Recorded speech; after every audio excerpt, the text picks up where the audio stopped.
pamberi penyu ndikutendai nekurumbidzai, ndokutendai neshoko ramatipa Ishe, ndokurumbidzai neuvepo hwenyu, ndokutendai nevanhu vauya panapa Ishe. Ndibatsirei ndisatambe nemweya wavo, ndibatsirei ndisatambe nepfungwa dzavo, ndibatsirei ndisatambe nemwoyo yavo. Ndivapire kwamuri She tenzi ndakamira paatari yenyu. She ndinovapa vese sechipiriso kwamuri. Ndonamata Ishe chikumbira mutipe shoko rinobva kwamuri, ribate upenyu hwavo She. Ndonamata Ishe ritisimbise nemuzita raJesu Kristu muponesi wedu. Amen. Amen. Let's open our Bibles to Numbers chapter 21. Hallelujah. Glory be to God. Glory be to God. Glory be to God. Again, I'm going to go to my version that is simplified, with a very simplified English so we can all understand. Hallelujah. Thank you, Jesus. While we were singing, I just felt the Spirit of God saying we should go to Numbers 21. There is a message that I wanted to preach today, but I'm not going to preach it today. Hallelujah. Amen. Because God said I should preach something else. Hallelujah. Amen.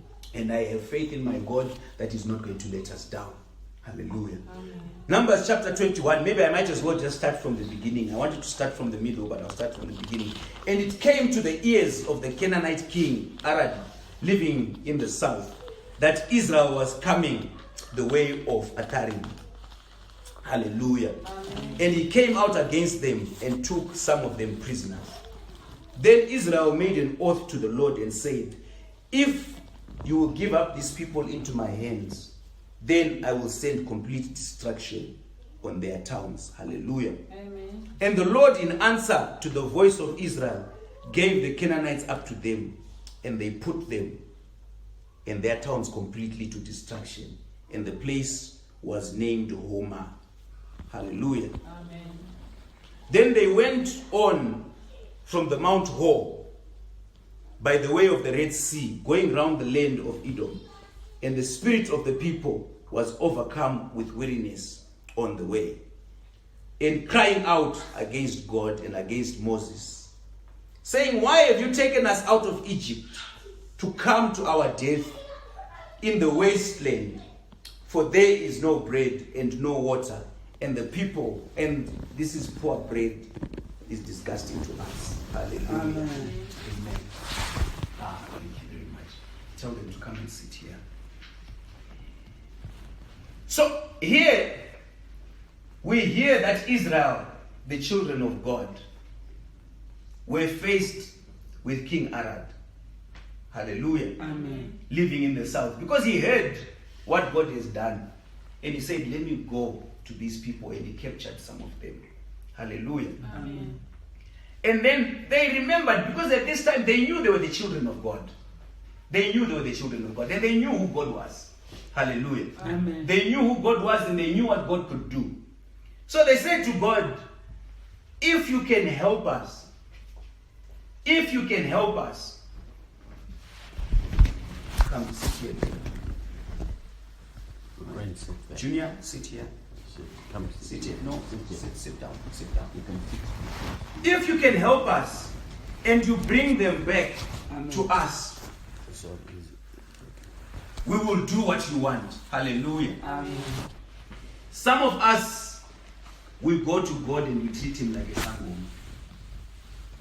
We treat God the way people treat sangomas. No one has a relationship with the sangoma. No one even knows the sangoma's name. You don't care. Why would you know his name? No one knows what the sangoma eats or what he likes. You know I am going there for what I want. Hallelujah. Amen. You go to a sangoma because maybe you are sick, you don't want to die. Or you go to a sangoma because you want to be rich. You focus on what you want. Hallelujah. Amen. And you go there, he tells you you need to do A, B, C, D. You do it and you go. You don't care to go back to him anyway. If what you want happens, it happens. Hallelujah. Amen. That's how some people treat God. Amen. But that's not how you treat God. Hallelujah. Amen. Some people go to God when they need help from God. Oh, yes. Because you don't have a job, you want a job, you remember there is a God who gives jobs. You say, God, please give me a job. But the moment you get the job, you forget about God. Amen. Some people don't have children, they want children. They look for God so that they can have a child. Some are not married. They look for God. God, I need to get married. If you can bring me a husband, if you can bring me a wife. God. So many things. Some can get sick. And because they are sick, they pray to God. Lord, if you can save me. If you can save me. But once they are saved, they forget about God. Amen. Hallelujah. Amen. Israel made an oath to the Lord and said, if you will give up these people unto my hands, then I will send complete destruction on all their towns. Hallelujah. Amen. Every time we pray to God, He gives us what we ask for. There are different types of prayers that deliver what you want. Sometimes, I think a week or two before, we preached about prayer and fasting. That sometimes it's not enough to just pray. Sometimes you need to do prayer and fasting. Hallelujah. Amen. That is level 2. It's no longer the same as just praying. God, please give me this. God, please give me this. But today I'm going to tell you about level 3, which is beyond prayer and fasting. Certain things God will not do until you make an oath. Hallelujah. Yes. You need to make a promise and a covenant to God. Amen. And say, God, if you do A, B, C, D, I am going to do X, Y, Z. Hallelujah. Yes, Lord. But I'm going to give you a warning. Once you make a covenant or a promise to God, Oh, Lord. you better make sure you keep it. Mm. Hallelujah. Amen. The worst thing you can ever do to yourself is to promise God and then fail to deliver. Because you are bringing a sin upon yourself. Hallelujah. Amen. Yes, you are no longer drinking alcohol. You are no longer smoking. You are no longer doing drugs. You are no longer fornicating. You are no longer committing adultery. You are perfect. You are doing everything right. But once you promise and you don't keep your promise, it becomes sin. It is not only counted as a sin, but it comes with punishment immediately. Hallelujah. Amen. Some of you right now, you are going through the pain caused by promises you made to God and you failed to fulfill. Correct. Some of you are living a life right now that you are not supposed to be living. If you look back, you will realize that maybe there's a promise you made to God that you haven't fulfilled. May God remind us today if there's any promise we made to Him that we haven't fulfilled, Amen. so that we fulfill it. Yes. You will never come to the fullness of your life until you fulfill the promise you've made to God. Amen. Because He fulfills His promises. Hallelujah. Amen. And the Lord, in answer to the voice of Israel, gave the Canaanites up to them. And they put them and their towns completely to destruction. And the place was named Horma. Hallelujah. Amen. So, here, it also shows us that God does not struggle to deliver. Hallelujah. Amen. Once He decides, He delivers. He not only brought back what was stolen. Hallelujah. Amen. He not only brought back the few that were taken, but He gave them the entire cities. Hallelujah. Amen. I was just talking to my father 2 days ago about restoration. We were discussing. There's a lot that I learned from him. And now God has blessed me. We've come to a point where I even chip in and say a few things that God has told me. Amen. And we now learn from each other. Hallelujah. Amen. And we're talking about restoration, that some of you are not living the life you're supposed to be living because spiritually there are people that have been stealing from you. Hallelujah. Amen. It's a lesson that maybe one day we'll have, where I explain what I mean by that. That you can have people stealing from you. The enemy can steal from you. Amen. The enemy can rob you of what is rightfully yours. Hallelujah. Amen. Because there are promises of God that every child of God should have. Because we are sons of Abraham. And everything that was promised to Abraham should, by virtue of inheritance, be our inheritance as well. If Abraham was promised to live a long life, as a child of God, I should also live a long life. If Abraham was promised prosperity, I should also have it. Hallelujah. Amen. And by prosperity, I'm not just talking about physically having a lot of money, because you can be prosperous in spirit. You can be prosperous in wealth, and not just in access, because people think wealth is having access. Amen. According to God, wealth is having enough, lacking nothing. You wake up in the morning, there's something to eat. In the evening, as long as you're not fasting, there's something to eat. There's a roof over your shoulder. Hallelujah. Amen. You might not be living in a mansion, but there's a roof over your shoulder. Hallelujah. Amen. Your children are there. You can see them. They're still alive when others have buried theirs. Hallelujah. Amen. So God delivers. And God delivered them.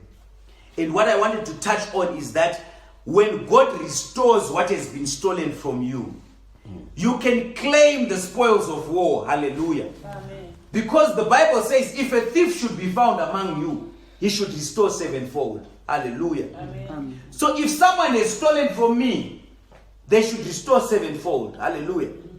If the enemy has stolen from you, he should restore sevenfold.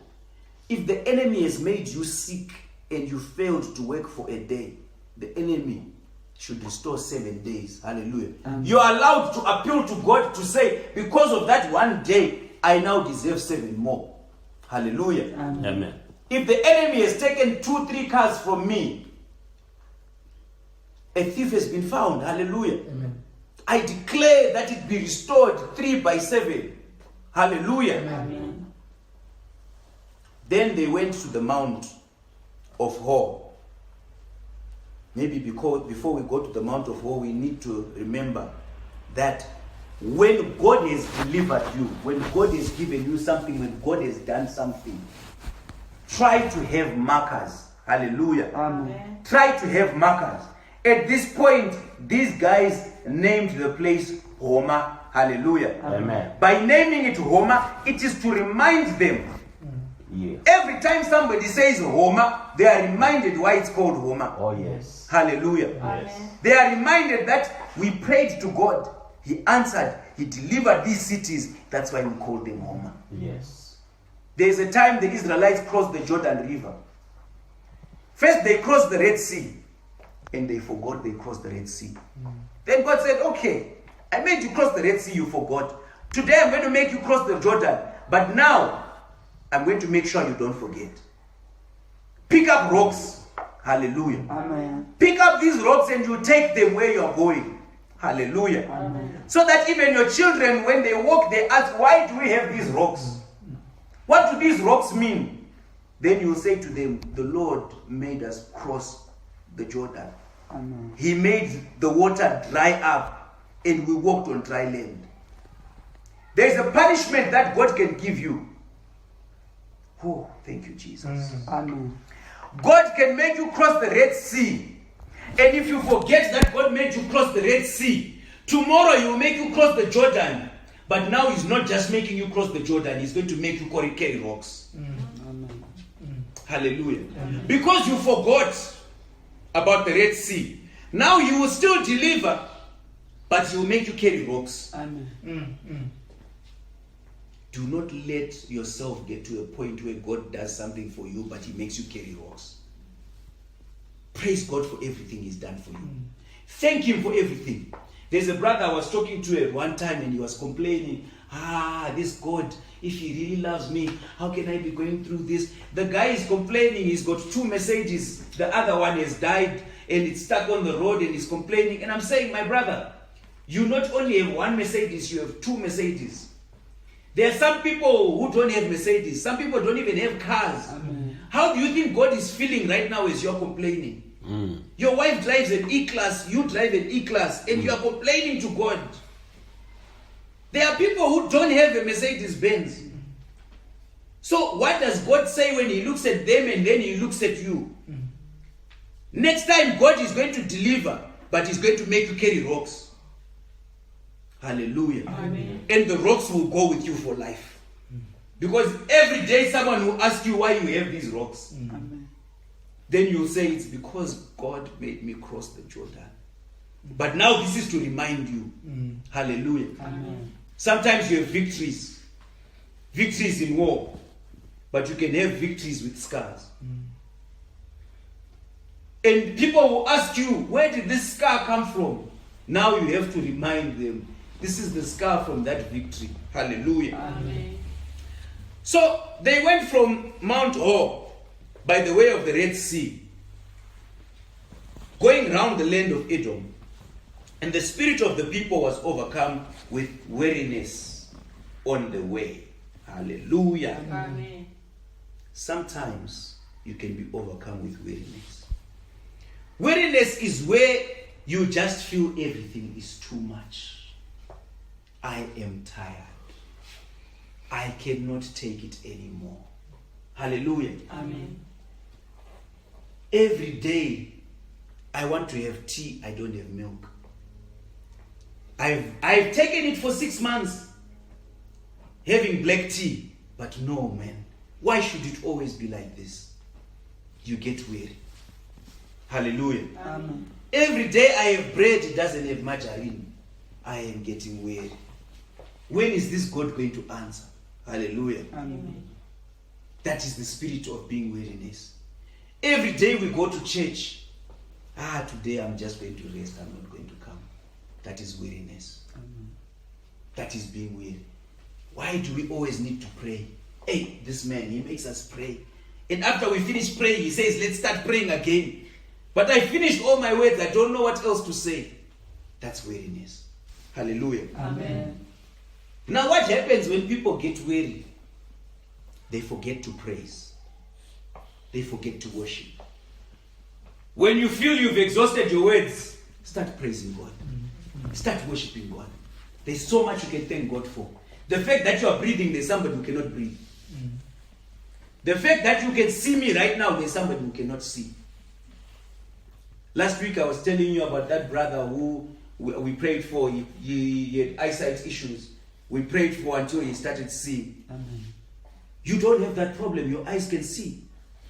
It's something to praise God for. You can sing, you can speak. There are some people who cannot speak. The other week we were preaching about that little boy who couldn't speak. Hallelujah. Amen. Because of the spirit that he had that used to throw him to the ground.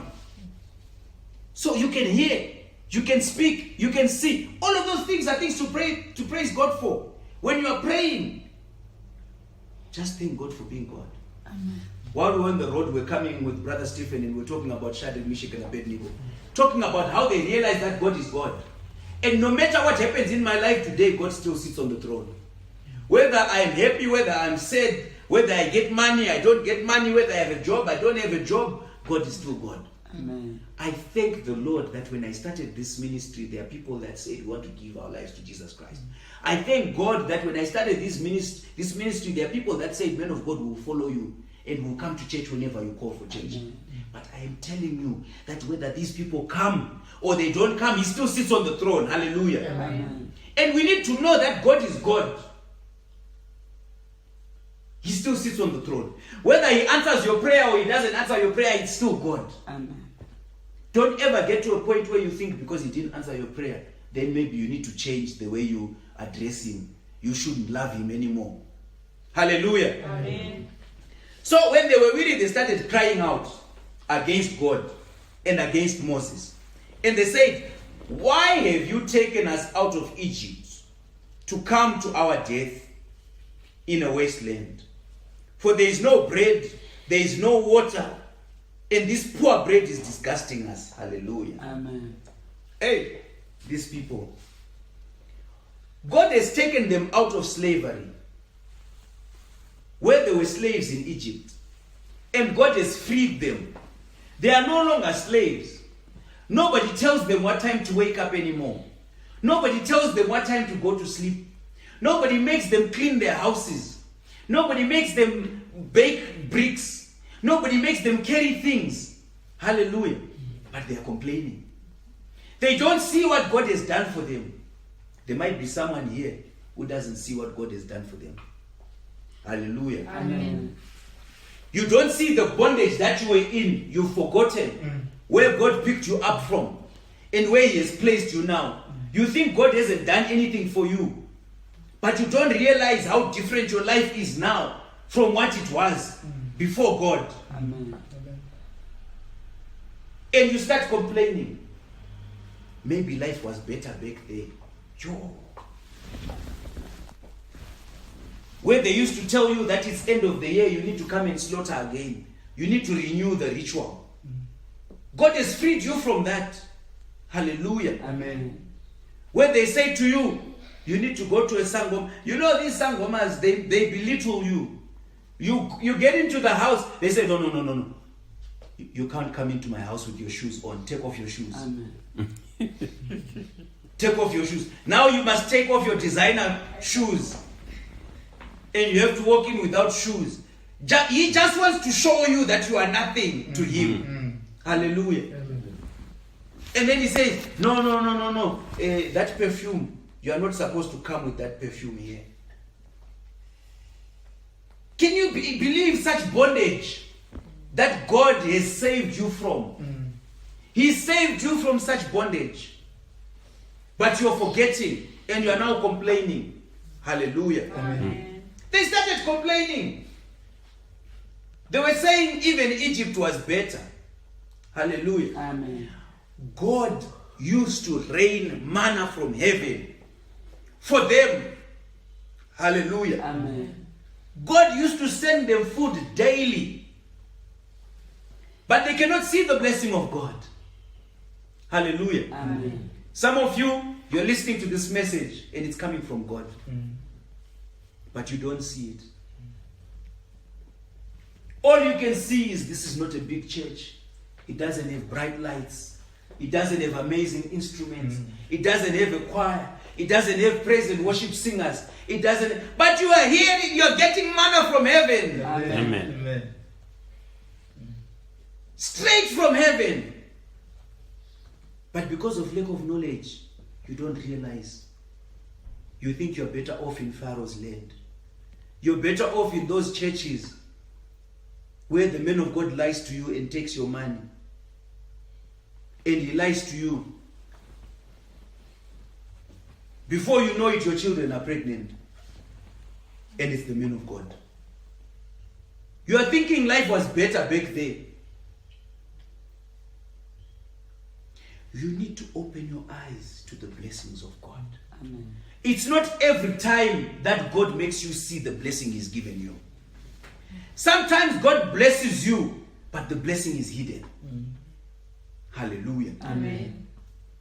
Until God takes away the blessing, that's when you realize, Hezekiah was blessed by God. He gave him life and an abundant life. Until the day the man of God came and said, God said, I'm going to take you now. Go call your children. Organize your inheritance. Write your will. That's when he first realized, life is important. I was being protected by God. Then he went to cry to God to say, God, can I please have more life? Do not get to a point where you only realize the blessing of God when you've lost it. Hallelujah. Amen. Because sometimes when you lose the blessing of God, you cannot get it back. Like Esau, he let go of his firstborn sheep and he spent the rest of his life trying to get it back and he couldn't. Hallelujah. Amen.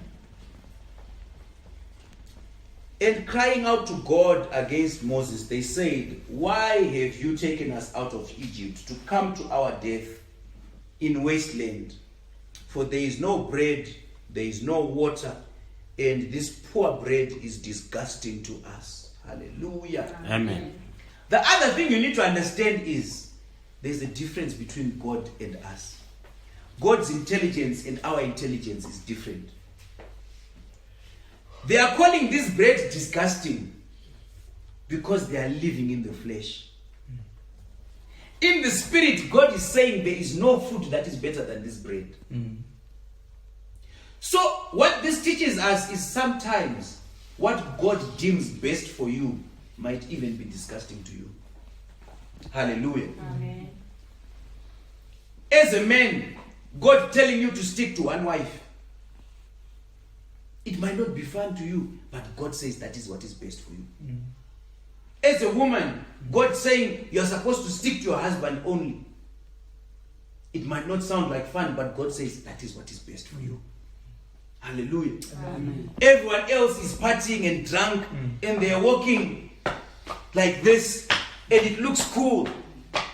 But God says no. Amen. You not drinking and you being sober is what is best for you. Hallelujah. Amen. Then the Lord sent poisonous snakes among the people, and their bites were a cause of death to numbers of people in Israel. Hallelujah. Amen. Sometimes we rush to bind the devil. We rush to cast out the demons. There are some problems that come from God. Hallelujah. Amen. There are some diseases that come from God. Yes. Sometimes there is heartbreak and pain that comes from God. Because He's teaching you a lesson. Hallelujah. Amen. They cried to God, they mourned, they complained against Moses, they complained against God. Hey, when you realize that you are not happy with the way things are, sometimes it's best to just keep quiet. Hallelujah. Amen. Sometimes it's best to just keep quiet.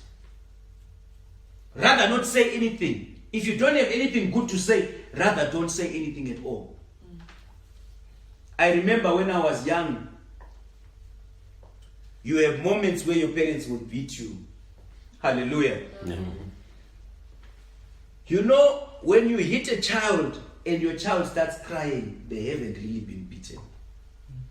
Hallelujah. I had parents that hit.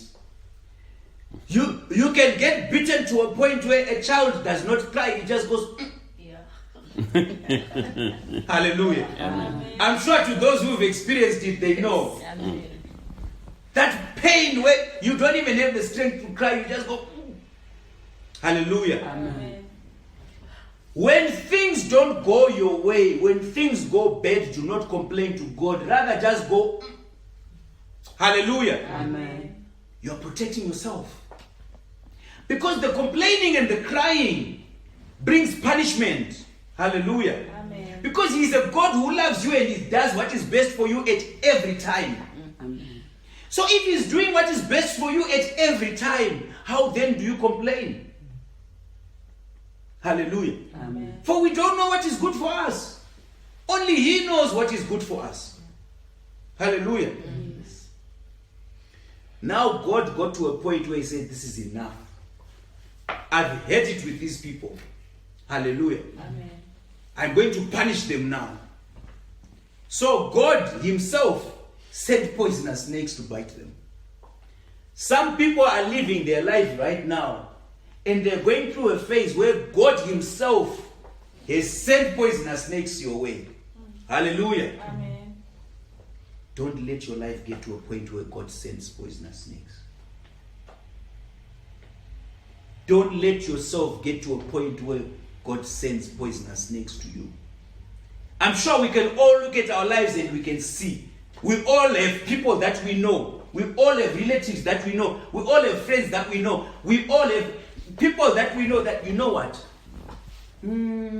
So and so, I think that was God who sent poisonous snakes. Even personally yourself, there are things that you've done and you know that this is a subject of God sending poisonous snakes. Because of your own actions, because of your own thoughts, because of your own words. Hallelujah. Amen. The snakes came. They started biting them. They started biting them. And so many of them died. Hallelujah. Amen. It's not one snake, it was many snakes. I'm trying to picture this place while they are walking and there are just snakes everywhere. They're getting bitten. You try to walk this side, beaten. Try to walk this side. Some of us are living life at a point where every corner, everywhere you try to go, a snake is biting you. A snake is biting you. A snake is biting you. punishment from God. Hallelujah. He's a loving Father, but he can also punish. I know there's some people who don't want to hear this. Some people don't believe that God can punish. God can punish. And God can get angry. He is a kind and merciful God. He's a graceful God, but he can punish. He can be an angry God. If you've never heard it from anyone else, you're hearing for the first time, I'm telling you, God can get angry. And I'm telling you, when God gets angry, nothing can stand in his way. In Psalms it says, mountains melt before him. If he stands up to walk, mountains melt like wax. I don't know if you've seen how wax is. Every time that tip of the wax, when the fire touches it, it just melts like this. And it becomes like liquid. The Bible says when God walks, that's what mountains do. They melt like wax. Hallelujah. Amen. What mountain is there in your life right now? That you look at and you see this great mountain and you say, I cannot go over it. Call on my God. The mountain will melt like wax. Hallelujah. Amen. Then the people came to Moses and said, we have done wrong in crying out against the Lord and against you. Make prayer to the Lord to take away the snakes from us. Hallelujah. Amen. These people were blessed. At least they could see. Hallelujah. Amen. Some people are being bitten by the snakes, but they cannot wake up. Hallelujah. Amen. They cannot even see what's going on. Snake after snake, after snake, after snake, after snake, after snake. Hallelujah. Amen. At least they were blessed. They quickly realized, hey, I think these snakes is because of what we did. Because we're crying out. We disrespected you, men of God. We disrespected you, God. We disrespected God himself. Hallelujah. Amen. I'm about to explain something that is very difficult for me to say, especially considering I'm the one who's preaching. When a man of God is preaching a message from God, you need to realize that this message is coming from God. If you disrespect that, there's a punishment that comes from God. Because remember, this man is not giving you his own message. He is not telling you what comes from him, he's telling you what comes from God. So what you are disrespecting is not what comes from him, but what comes from God. Hallelujah. Amen. I remember it was, I think, the second service we had. We once had one gentleman while I was preaching, and he said to me, you are lying. I don't know if any of you remember who were here. And he says, no, you are lying. That's not true. That can't be right. Hallelujah. Amen. But I'm preaching the word of God from the Bible. Rather say, man of God, I heard what you said, but I don't understand it. Can we sit down together? Make me see what you are seeing. Perhaps you can make me understand this. Hallelujah. Amen. We don't know where he is right now. We don't know what happened to him. Hallelujah. Amen. All I know is he used to have his own congregation, but now he doesn't have a congregation anymore. There's been diseases in his family. I don't know what's happening right now. I don't know. But all I'm saying is, when a man of God gives a message, and I'm not talking about people who preach what they come from themselves, because there are also people who preach what comes from themselves. Those kind of people, but those that are led by the Spirit of God and they preach what comes from God, be fearful. Amen. Be fearful. Because they spoke against Moses. They disrespected. The problem is Moses was younger than a lot of them. Some of them were older than Moses. And when they saw Moses, they didn't realize that Moses has no plan. Hallelujah. Amen. The plan was God's plan. Moses was merely sent and told by God what to do. Hallelujah. Amen. So these people came to Moses and they said, we have done wrong in crying out against the Lord and against you. Hallelujah. Amen. The most important thing that you should learn to do is to repent. Now, I've always spoken about repentance. There is repentance that you do the first time you encounter the word of God. And you say, I want to follow Jesus Christ. I want him to come into my heart to be my Lord and Savior. There is also repentance that Christians do. Hallelujah. Amen. You've been born again. You've been sanctified. You've been baptized by the Holy Spirit. But there's also repentance that you do, because sometimes there are things that you don't know. Amen. Hallelujah. Amen. There are things that you don't know that God can reveal to you. Or that somebody preaches to you today, but you've never heard it before. Hallelujah. Amen. Like that man we're talking about. I preach something that is never heard before. So what you're supposed to do when you hear something you've never heard before, if it's coming from God, repent and say, God, I was not aware. Amen. Hallelujah. I did not know about this. But now that you've preached about it, I repent. Hallelujah. Amen. God blesses the heart like that. Hallelujah. Amen. So if you notice, those who were bitten by snakes died. But those who are saying this to Moses, they are not dead. They didn't die. Amen. Hallelujah. Amen. Be quick to repent. When you realize you've done wrong, be quick to repent. Don't be shy to ask for forgiveness. Don't be shy or proud to ask for forgiveness. When you've done wrong and you see you are wrong, I am sorry. Amen. Hallelujah. Amen. I am sorry. Last week there was another man of God I was supposed to meet with. And we had planned to meet. We were supposed to go for prayers and the things that we were supposed to do. I forgot. So I was busy running around looking for the keys. I wanted to see this guy who's got the keys for our place. And I got caught up in waiting for him and trying to see him that I forgot to text this man of God to say, by the way, what time are we meeting? So towards the end of the day, when I phone him, he says, man of God, I'm upset with you. You've been quiet the whole day, you ignored me. You don't lose nothing. You don't lose anything at all. My brother, I am sorry. Please forgive me. Simple. No need to justify, no need to explain. Just, my brother, I am sorry.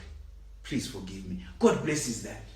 And you know, the funny thing is, once you say that, no matter how angry the person is, he comes back. His anger subsides. A few seconds later, we're even laughing about it. Hallelujah. Amen. But now imagine if I started saying, no, it's your fault. No, you were supposed to call me also. No, but what about you? Then it goes on and on and on and on and on. So when you find that you've done something wrong, be quick to repent. Hallelujah. Amen. Make a prayer to the Lord. Take away these snakes from us. Hallelujah. Amen. There is also a secret here. I don't know if I've ever preached about this before to you guys. There is what is called restitution. Restitution is this. If my brother who's wearing these very nice shoes buys his shoes and I steal them from him, hallelujah. Amen. No matter how many times I go and repent to God, as long as this brother is still crying to God about his shoes, I will not be released. Hallelujah. Amen. I need to go back to him and say, my brother, I am sorry. I didn't know that stealing is a sin. Hallelujah. Amen. But I went to church and the man of God said stealing is a sin. Now that I know that stealing is a sin, here are your shoes. I don't know if you'll accept them as they are or you want me to buy you new ones to replace them. It's up to him now to say, no, they're too old, you've used them. Buy me new shoes. Hallelujah. Amen. Or he can say, I want these shoes. I love these shoes. They are of sentimental value. My mother bought these shoes from me. So I still want them. Even if they get torn or whatever, I will still keep these shoes because they mean a lot to me. Give me my shoes. Thank you. Hallelujah. Amen. Or he can even say, he can start laughing and say, my brother, I've got 1,000 pair of shoes. I didn't even notice that these shoes were missing.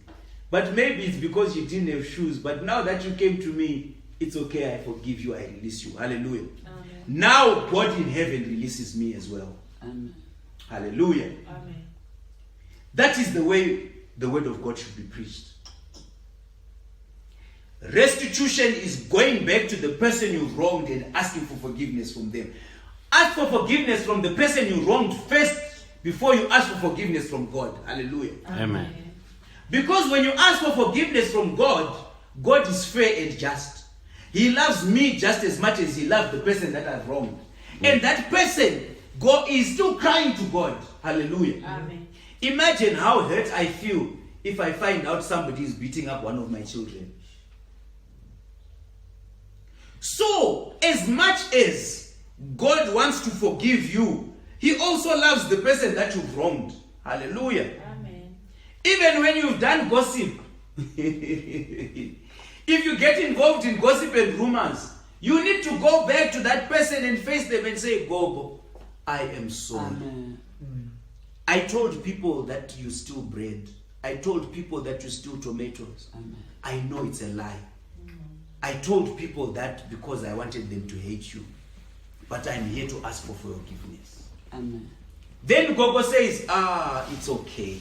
I forgive you. When she says that, God forgives me. Amen. Because I can't say, God, please forgive me. I spread rumors about Gogo. But the people I told the rumors, they are still believing the rumors. And Gogo is still hurting. Hallelujah. Amen. We must learn to do things right. You go back to the person you wronged. When that person releases you, then God releases you. Hallelujah. Amen. So they then asked the men of God to pray for them. And the Lord said to Moses, make an image of a snake and put it on a rod. And anyone who has been wounded by the snakes, looking on it, would be made well. Hallelujah. Amen.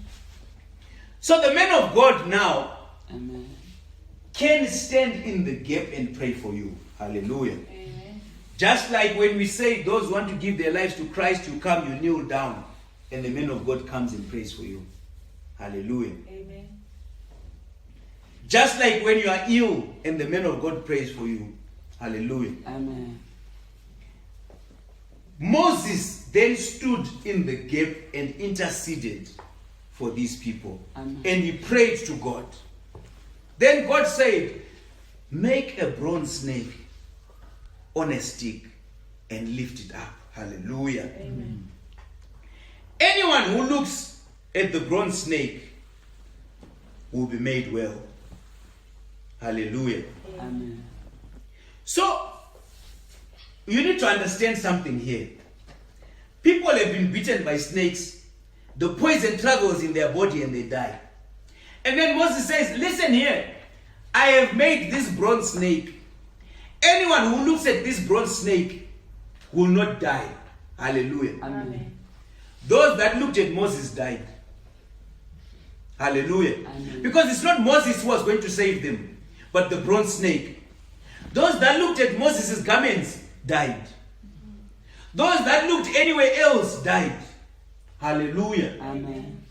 The bronze snake is a representation of Jesus Christ, who we should raise up. Hallelujah. Amen. And I should point everyone in this room to Jesus Christ. Hallelujah. Those who look at the pastor or the man of God will die. Hallelujah. Amen. Because you were bitten by the snake who is the devil. Hallelujah.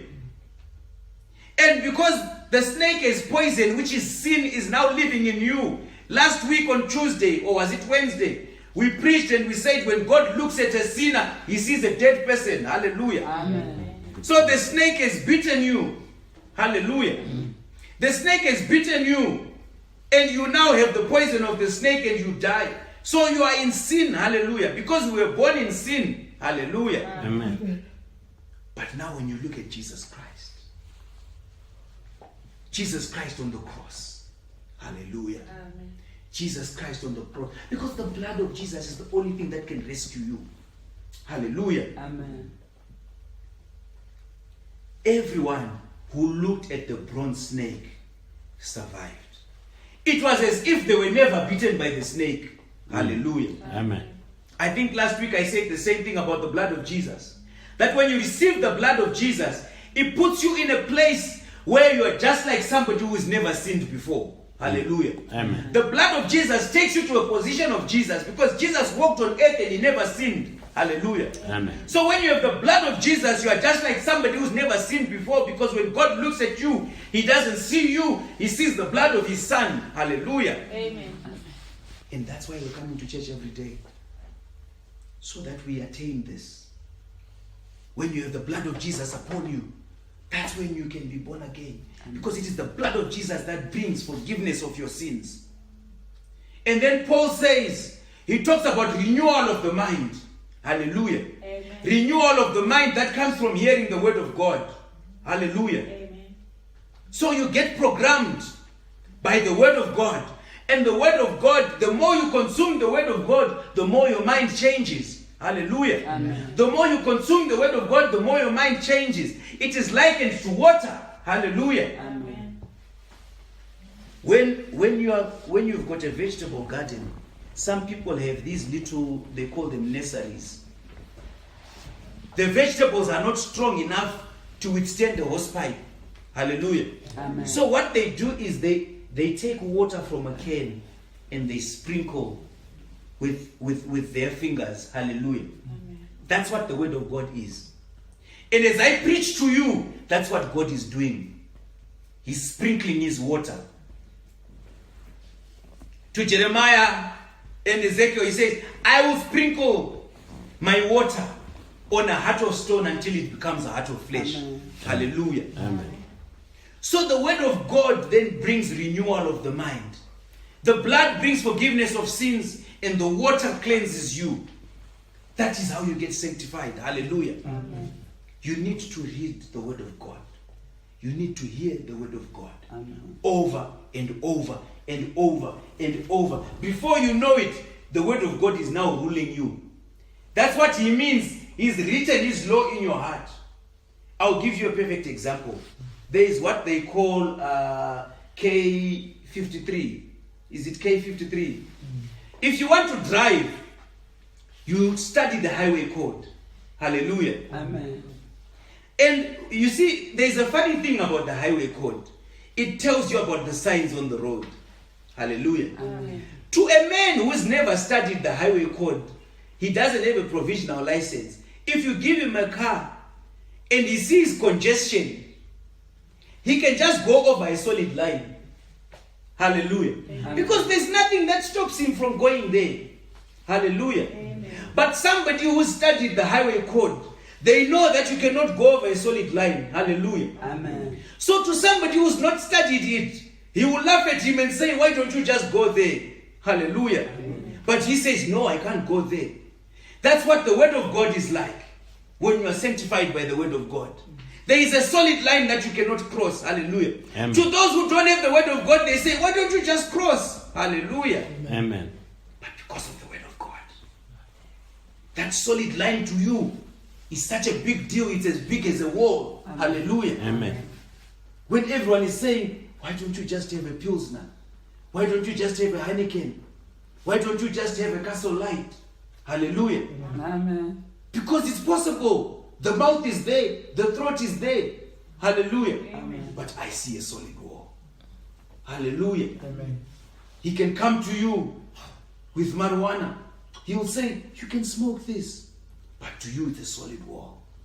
Hallelujah. Amen. You see somebody's goods that don't belong to you. It's easy, unattended. You can take, but you see a solid wall. Amen. Hallelujah. Someone does something you don't like, you can punch them, but you see a solid wall. Hallelujah. I think we've taken so much time today. We'll maybe end here. And I will just say to you, remember to look at Jesus. Amen. Hallelujah. Not at Moses, but at Jesus. Amen.